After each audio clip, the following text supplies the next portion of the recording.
Hello and welcome. Well, every generation has the hope that the legacy we leave our children and the state of the world that they live in is one that is bigger and better than the one that we lived in before. We aspire to leave the world a better place for our children and for their children's children, and that in fact, we're giving them the best chance to live the life that they deserve and a positive future. However, this is slightly questionable in the current state that the world is in at the moment. Of course, the children of this generation are experiencing things that we didn't experience at all. Disappointingly, the stats on childhood obesity, mental health conditions, self-harm, and suicide are greater than ever before. Now, did you know that almost 50% of the factors that determine children's psychological well-being and happiness come from the environments in which they are raised and exposed to? So, this does tell us that we do have the power to positively influence our children's lives, and we can do our bit to help raise a mentally fit generation. So, to help explain how we can do this, we welcome our special guest and a beautiful and incredible human being I have so much respect for, Kari Sutton. Now, Kari is in fact, an expert in fostering children's positive mental health.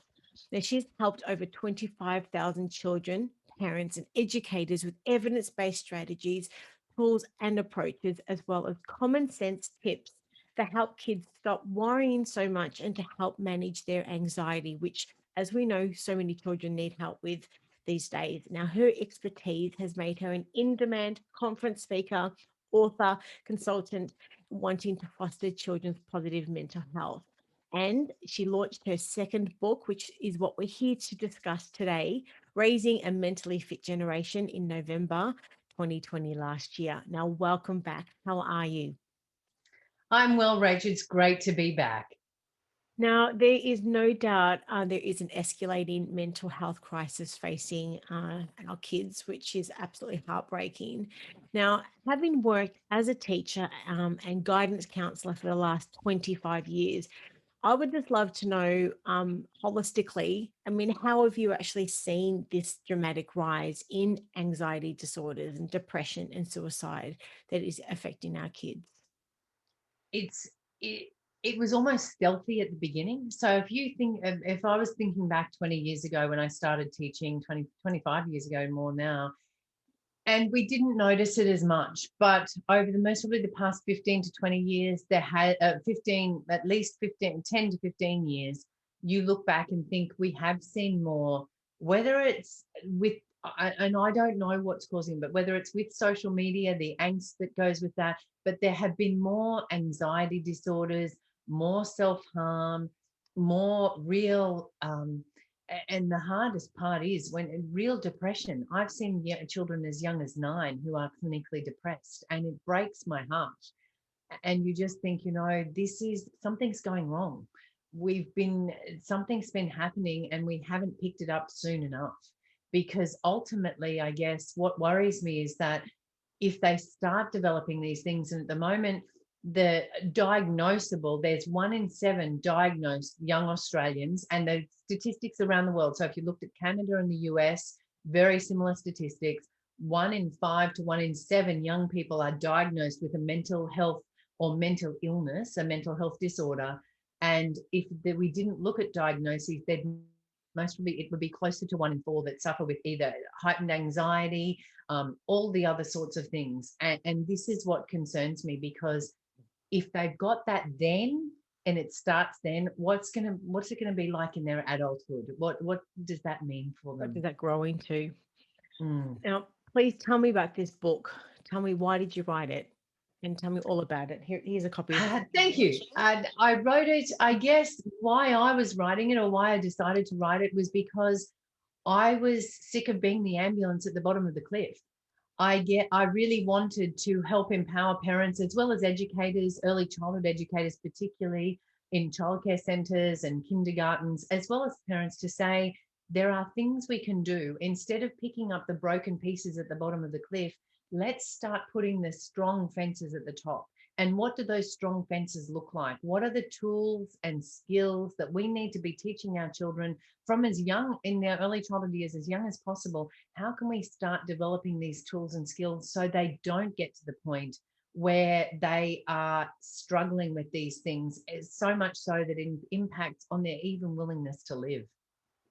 And as the book states at the front to the people that have given you a forward on it, I'm just going to read a quote that is on the front of the book. In this book, Kari presents practical advice for how parents can help their children to foster and develop the crucial skills required for resilience. And she does it in a way that's easy to read and easy to apply. So these are really science-based tools and strategies to build resilience and well-being in children. Is that what Yeah. the book is about? It's a toolkit. Hopefully that's what I'm giving families, and that's what it was written for. It was written from my experience being a parent and parenting, and as well as my experience as a teacher and a guidance counselor. But it's something people can dip in and out of. It's not, you don't have to read it all in one sitting. It's broken into components, and there's also things called Get Fit Now at the end of each chapter. So there's a summary in a nutshell, and then activities that are really easy to do. I don't want to put anything more on already busy parents. So it's just things to look at and go, how could I incorporate this in my daily life? And you don't have to do all 10 things at once. What I say to families is pick one, choose Okay. one that you want to do and focus maybe for a month and then look and see how it goes.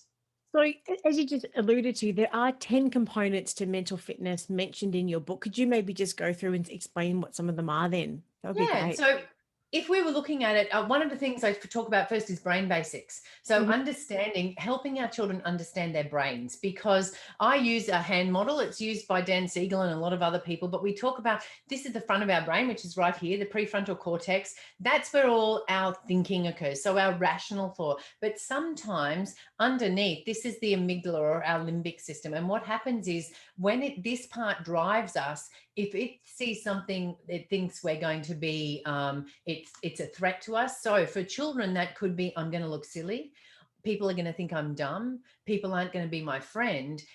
That part of the brain will be driving it, because we are a herd animal. Humans are herd beings. We want to be part of a herd, we want to be accepted, we want to be liked. So if there's a threat, the amygdala takes over, the limbic system takes over and goes, you know what, thinking brain, I've got this, this is how I'm going to respond. And it's almost an amygdala hijack, but it's talking about with our kids. And again, I've done this and helped them to think that we use water bottles. I do apologize. I've got my purple one here, but with this one, we actually use clear water bottles and we get them, we put glycerine, water, and glitter in. And what it does is when they shake that, it shows what's happening when their brain has had an amygdala hijack, that their brain can't think clearly. So what they need to do is actually sit and do some breathing or calm down, and then they can watch the glitter settle. And when their brain is clearer, they get to think clearer because the big part of their brain is taken back over. So it's again, there's that strategy in there. It talks about those sorts of things. It says teach your children about the brain, how it works, how emotions work, and what it means. Because if the children understand that they actually need to get some good sleep, they've got to drink lots of water. So it's not a preachy book, but it's telling them about, having good food, getting exercise, breathing fresh air. These are the things that take care of our brains, because we want to know from a young age that our children are actually taking care of their brains, because their brains have to last them their whole lives. And it's instilling good habits early. Mhm. So, and you've mentioned that the phrase mental fitness a few times. So, I would love to know, what is mental fitness, and of course, how can it help benefit our children? Mental fitness, we were talking about mental illness before, and depression, anxiety, self-harm, and other mental health disorders. When we talk about mental health in society, we often immediately go say, oh, somebody has some mental health problem. It's actually, somebody actually has a mental illness or mental ill health. But when we use the term mental health, we often go to mental ill health first. We don't actually think of a healthy mental health, if that makes sense. So why I like the term, Paula Robinson did her PhD, and I was studying with Paula on mental fitness. And she said it's actually a proactive term. Just like we can stay physically fit and help our kids to be physically fit, we Mhm. can help our children to be mentally fit. And what does that mean? It actually means that there are tools and skills that they can use to take care of their mental health and well-being. So whether it's about being more optimistic, understanding how to manage and regulate their emotions and behavior, knowing about their brain, these are the things. So if we were looking at the 10 things, it's understanding brain basics, or that's what we call it. Then cultivating optimism, because having an optimistic attitude, it's not about being Pollyanna or thinking everything's going to be okay. It's actually saying, you know what, I have hope for the future. I'm looking at it with an optimistic attitude, so I don't always assume that everything's going to go wrong. So Hmm. it's about giving our kids these tools and skills to critically understand what's going on in their brain, because sometimes they can be saying things to themselves or self-talk, and that's not really the reality. So they may be going, oh, you know what, nothing works out my way, I'm always last, I don't ever do maths well, or those sorts of The things. So belief if that's, system. yes, if that's their self-talk, they're then going to create that belief system, which is actually going to turn into their reality. And so Yes. it's understanding, how can we help our children with, to give them the tools and skills they need. It's like giving them a tool belt, so they know, I can use this at this time, I can use my strength of, because we talk about one of the 10 components is recognizing children's strengths. They may have a strength of humor or a strength of curiosity. And how can you use that strength? How can you become more curious about this situation to help you? Beautiful. So the question is, how can mental fitness then impact a child's mental health? Is it about developing that strong foundation of a positive belief structure for them to base their beliefs on and for them to be able to build their life? So, with mental fitness, just like being physically fit can help us have a more active life and a more healthy life, being mentally fit can help our psychological and emotional well-being. And what I mean by that is, if kids learn how to make friends, how to regulate their emotions or understand their emotions and go, you know what, I'm feeling really angry at the moment. Like they might take time to close their eyes and center themselves and go, you know what, I know that just because I'm angry, angry words don't have to come out of my mouth. Now, this is, we would be teaching, if we're looking at early childhood and starting in early childhood, we start teaching them these things when they're little. So we actually say things like, I can see you're really angry because he stomped on your sandcastle, but it's not okay to go and push him over or punch him or bite him. So, what else could we do? You can say, I don't like that, stop.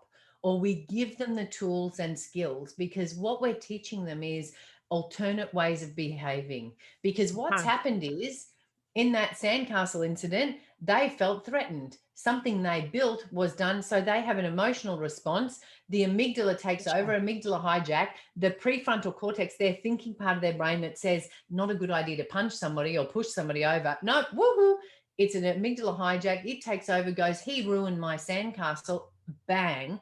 And what we're doing is scaffolding those skills. So we're actually teaching them how to be a good friend, how to manage their emotions or understand that it's okay to be angry, but it's not okay to do this behavior. So regulating their behavior and what could we do differently next time? Hmm. So it's about teaching them these skills and going, you know what? You have these tools. You know what to do when you get angry. And yes, sometimes our amygdala takes over or we get a brain that's not thinking clearly. But Hmm. what do we do when our brain doesn't think clearly? We might take a few deep breaths, or we might jump up and down on a trampoline. Sorry, and I'm wriggling my camera. We might do these things because it gives them something else they can do rather than performing a behavior that's not socially appropriate. Perfect. So, in saying that, then, what is the difference then between mental fitness and just resilience? I believe mental fitness is actually the precursor to resilience. So, what I mean by that, resilience is actually the ability to bounce back or work through things. To actually, we all displayed resilience in 2020. The whole Australian society and around the world, we've actually come through it. We've come through it together, and we've used the skills and tools that we need to get work through certain situations that can be very tricky and tired and also very emotionally draining. And resilience is like that. It's not only bouncing back, but it's actually being able to look at and almost use the tools or use that experience and going, you know what, I've learnt from this. I am resilient. I have gotten through it.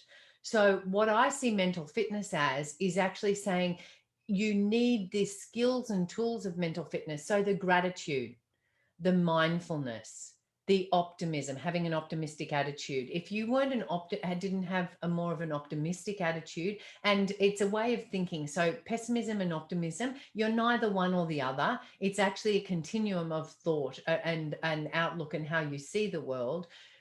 It's having those skills. If you weren't as optimistic, you wouldn't be as resilient, because it would be that you get into almost a pit of despair and those negative emotions spiral downwards. So when I look at saying what is resilience, mental fitness and the tools of optimism, gratitude, mindfulness, understanding and managing our emotions, recognize and playing to our strengths, knowing about our brains and how we can take care of them, all of these things actually build resilience in children. So they need to be there beforehand, before our children can become resilient. And also understanding we have to allow our children to fail, because life is not always about getting what you want. So having these things that will help them become more resilient if they've had these experiences. What an incredible and yet crucial toolkit to be able to give children, to be able to, and metaphorically speaking, as you were saying all of that, I was thinking it's almost like, as we pack their backpacks to go to school every day with their lunch and everything else, this is like the backpack of life, of putting all of these crucial skills into and lessons into their backpack of life as we set them out on their journey of life and to go out and to live in the world.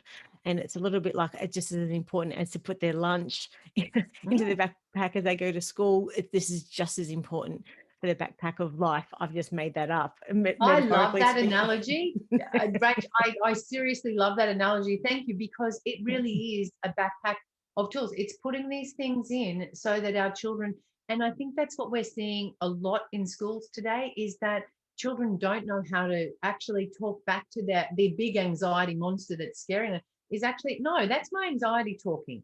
Yeah. That I But can do this. understanding what that is, as opposed to it being negative self-talk and then Yeah. in a negative spiral down, is understanding the difference between the two. And this is the resilience that you're talking about.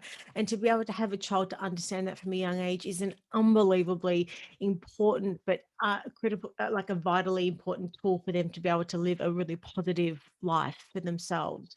And then the people that they're around also. It's not just their life, but how they influence their friends in their social circle also. So this is Yeah. so important. It's positive ripples that spread out. But interesting, you talked about negative self talk. I think that for me is something that I struggled with.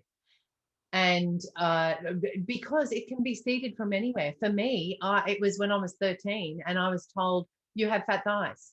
And it was told by a friend of mine at school. And what I took that on as a belief. I assumed that it was true. I didn't actually, because my friends didn't say it wasn't true at the time. I didn't go home, because no teen girl goes home and says that. But this shows you the power of belief. That then impacted everything I did, whether I went to the beach, what bathing suit or togs I wore or swimming costume I wore, what I wore to my high school formal or the graduation, even after school, because I would pick up clothes in Myers or whatever store it was in and go, oh, you can't wear that. You've got fat thighs, From one remember? comment. From one comment. And that's why I say to teachers, be really careful. Teachers and parents, be really careful about what you say to your children, because particularly in the early childhood years, from birth to around 8, children don't have filters.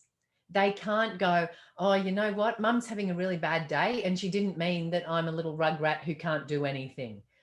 um, if it comes out, and often, and you think about this, Rach, what the negative things you've said, if you think back and go, where did it come from? It frequently comes from teachers who've said, oh, yeah, you're never going to be any good at that.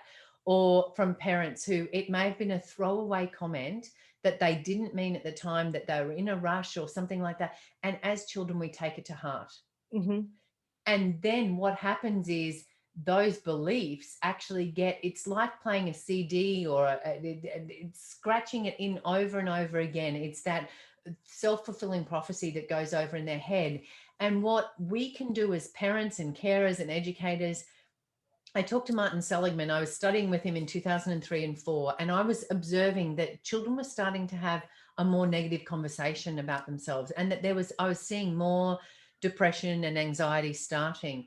And Seligman said to me, Professor said to me, you know, Kari, if we can catch children's negative self-talk when they first start to talk in those first few years, we can halve the rates of depression. And I said, really?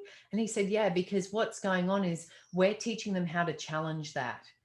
And the reason it's so crucial at that age is because that's when they'll say it. When they're first starting to learn to talk, then you'll hear them. And it may be a muttering as they go back, oh, I can't do that. I'm not good at that. And you pick up and go, hey, I heard you say, what evidence is that? Like, those are the sorts of things. So we're speaking to them in age appropriate ways, but we're actually getting them to challenge those thinking and that thought, because if we don't do it, then what happens is it becomes embedded in their mindset, and that becomes a self-fulfilling prophecy. And that then impacts, like my fat thighs commented, until I decided, most probably in my early 20s, that I didn't want a 13-year-old girl running my life anymore. And having that, I had to change that wiring then. So it's much better that we get in early, so we change that wiring when they're little.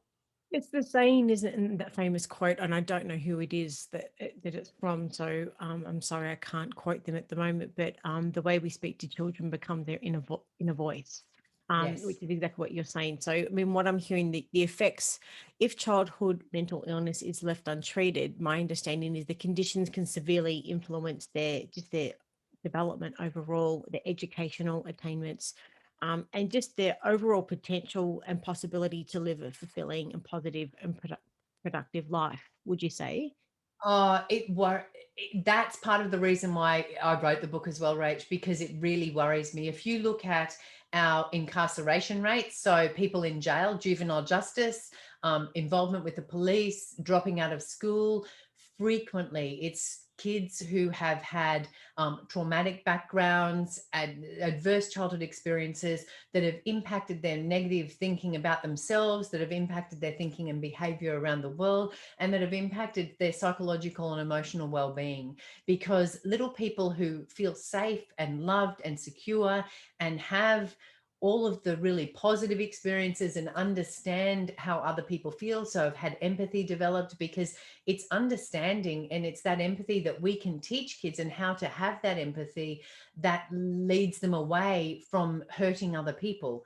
So if they don't have that background, then yes, it is going to significantly impact the rest of their lives. And once children have been in the juvenile justice system and been incarcerated, there is more likely a chance that they will go back into that system in the future, which then impacts their whole life. Mm. And overall, then, I mean, my understanding is that you've got a very passionate view that a lot of children are struggling to develop resilience naturally themselves also. So why is it that you think that?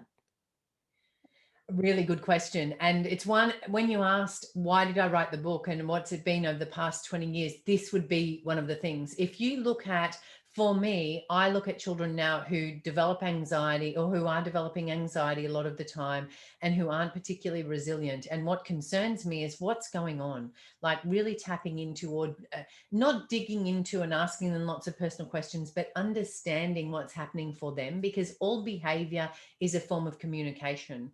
And what's been going on is that often we see everybody, and again, I hate laying this at the feet of schools, but everybody wins a prize. That's not life. Not everybody Participation, can come yes. first.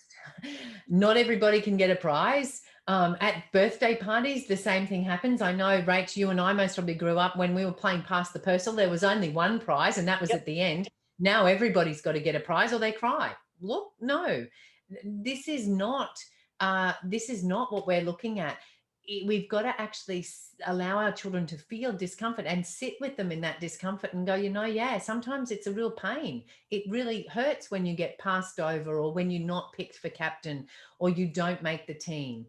But what happens is, when they learn that I can sit with those feelings, it can feel really uncomfortable, and I'm not going to die, or I don't want to, like that, I come out the other side, That's when we're building their resilience. So understanding that, allowing them to fail. I've had people as parents come to me and say, oh, could you just extend the time for an assignment a bit longer? No, your child has known that they've had this long to do that assignment. They should have been doing it. They have lots of time at school and some time at home. Oh, but this happened.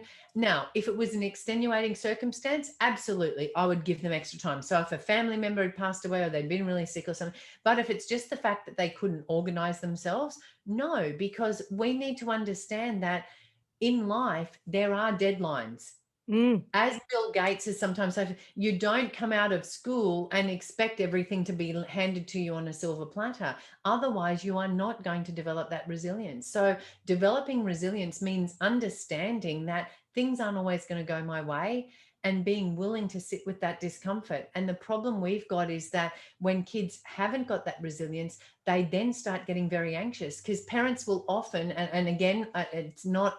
I'm not saying every parent does this, but they'll come in and scoop them up and save them. Oh, you know what? No, you don't have to go to school on that day. Oh, no, you don't have to do that. Actually, the real world says that sometimes we have to do things we don't want to do, and you're not always going to be there to save your child or to pick them up and scoop them away from trouble. So they have to learn how to deal with it themselves.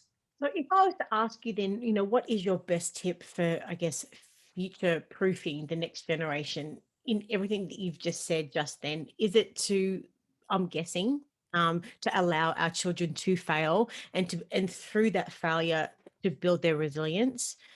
I don't know. Is that what you're It's saying? well, if you looked at it, if you were asking me what is the best, you've described it, is that allow children to feel discomfort. Now, I'm not saying put them in an environment like don't needle your children, don't tease them, don't be sarcastic. This is not, it's actually allowing them to feel discomfort. And the reason we don't like doing that as parents is because if you think back to the brain model, right here in the front of our brain, we have something called in the prefrontal cortex, it's called mirror neurons. So, as parents, carers, educators, if we see a child that we care for falling out of a tree, hurting themselves, these mirror neurons actually, we feel the same sort of, or our body feels pain. That's how we develop empathy through the mirror neurons. And what happens is when you see your children falling out with friends, not getting a good grade, that their pain and their discomfort actually comes to be ours.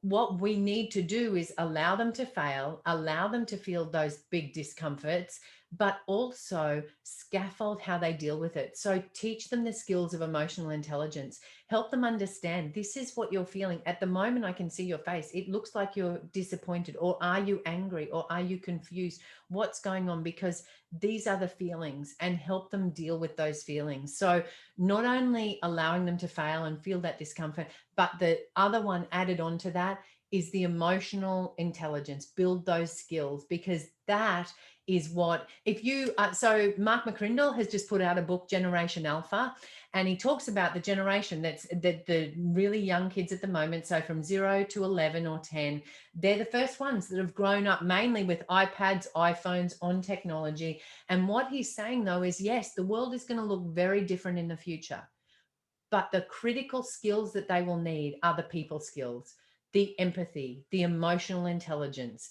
the ability to manage their emotions so that they don't have outbursts and negatively impact others.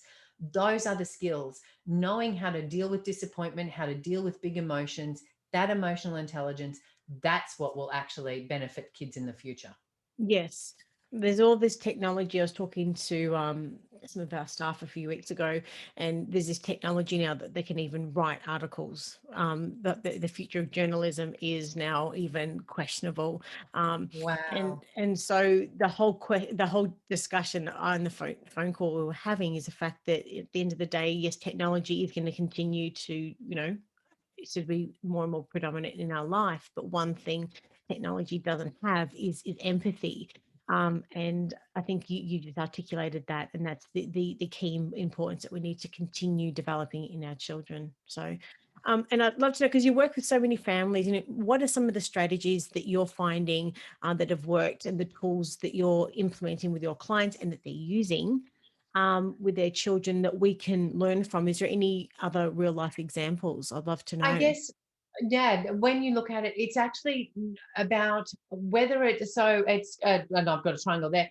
Triangle breathing. So that's breathe in for 3, hold for 3, breathe out for 3. And that's again about the mindfulness. And I'm not saying they have to use that, but a mindfulness app. So often as a family, if we're not sitting around a table or we're sitting in front of the TV, we don't eat mindfully. Have those conversations around the dinner table. What went well today? What didn't go so well? How did you handle that? So making sure those lines of connection are created, because ultimately one of the things, and I talk about it, is that at the last one is making those memories, having those rituals, having those routines. And it can be really little things. One of the families, a mum came to me and she said, the thing that I loved about my childhood is when we had these, mum used to cut up this food and we'd all sit in front of the TV and watch it together. And she said, when I talked to my mother about that, she thought she'd actually failed, because those were the nights where she was just, as a single mum, she was exhausted. She just didn't know what else to do. And we got baked beans on toast or crackers and cheese. But they were some of my favorite memories we spent together as a family. So don't underestimate the power of connection, the power of routine, of ritual, of things you can do. And as a family unit, whether it be a single mom, a divided family, whatever it is, have those routines and rituals, because that's what will give our children the base. Another one is really understand what are you experiencing? What does it feel like? So talking about emotions and allowing them to express, so allowing you to express emotions. Now, I'm not saying go and hit a wall, but if you're angry, say, you know what? I'm really cross right at the moment, really angry. I'm going to give myself a timeout because I don't want to say things I don't mean. I'm going to my bedroom. I'll be back in 10 minutes, 5 minutes, whatever. But just leave me because I'm really angry. Because what we're saying is we're showing that we get really angry as well, and that we have ways of dealing with that. Or if you've been disappointed, yeah, I was really, and again, not laying this on 4-year-olds because they don't, they're explaining that mummy's really angry, and also saying if you've used crosswords, so again, and I'm talking like I'm talking to a 4-year-old, but if you've used crosswords, I'm sorry, I use crosswords. That's not okay. In our family, I don't use crosswords. Mum, I'm really sorry about that. I shouldn't have done that. And I talk about that in the book. I say my Mitchell and I were at the shops. At the end of the day, shops were closing. I was in a rush. I needed to get something. He wanted to look at something. It looked like Mad Max 3. It looked like World War 3. It's not all over the face. He was angry. He escalated. I escalated. And finally, I used, and we will go, because again, I was embarrassed about what was happening. And I actually, when we got in the car, he was in tears. I was in tears. But I apologized because I said, that's not how I want to relate. I'm so sorry I used those words. I actually should have thought about the situation beforehand and gone, you know what? This can wait. Like, is it really worth dragging him to the shops or doing those things? Because I didn't get what I needed to get done anyway. So, if I had to summarize, be real, be authentic, don't be afraid to show emotions, but also show how you deal with them. Because, for example, Mitchell knew I was, again, he would have been mostly in early, so tween, 10 or 11. He knew I'd been getting ready for a job interview. And I went for it, and he saw me getting dressed up that day. And then I came home and found out I didn't get it. And he said, you look really sad. I said, I am. But you know what? I am really disappointed. I tried my hardest, but it didn't go my way.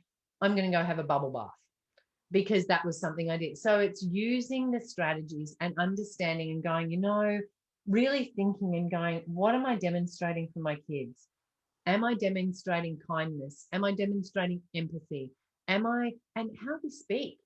How do we speak to people? How do you speak to the barista who serves you your coffee? I'll have that.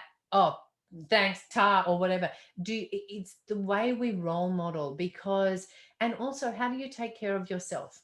That's one of the other things I say to families. This book isn't just for kids. It's actually looking and going, how do you talk to yourself? Because kids will pick up on that. If you say, oh, I'm just useless at maths, they'll pick up on that. They'll put themselves down as well. Yeah. I know there is so much. I was trying to cram in everything in. I I do know, and apologize. that's just the thing, because there is so much value in the book and everything. So I think it's just best that everyone maybe just grabs themselves a copy. Oh, thank you. I think that's probably the best thing that they should do.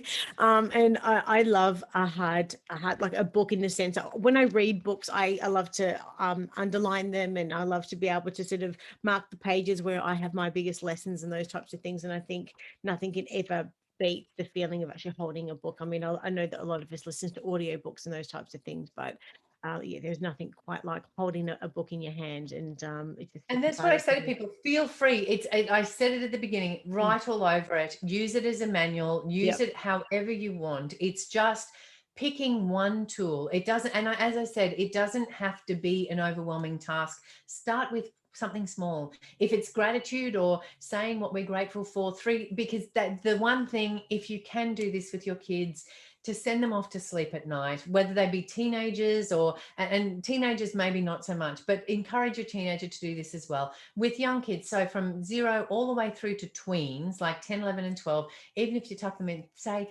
what are 3 good things? So remember 3 good things that happened today, because what we're Mhm. actually doing is priming their brain for sleep. And what we want them to do is go to bed with really positive thoughts in their minds, because if they're anxious about things, or think if that's what they're worried about, that's what they're going to dream about. So try and get them at night. What are we grateful for? What are 3 good things in our lives? What went well? And yeah, that's one of the tips I try and get parents to do to start with.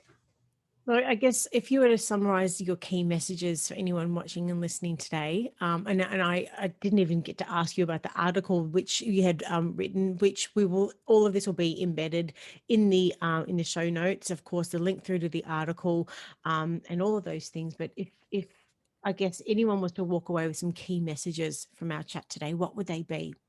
The key message is that we can teach kids from early childhood age, we can teach them to be mindful, to be more optimistic, how to be kind and empathic.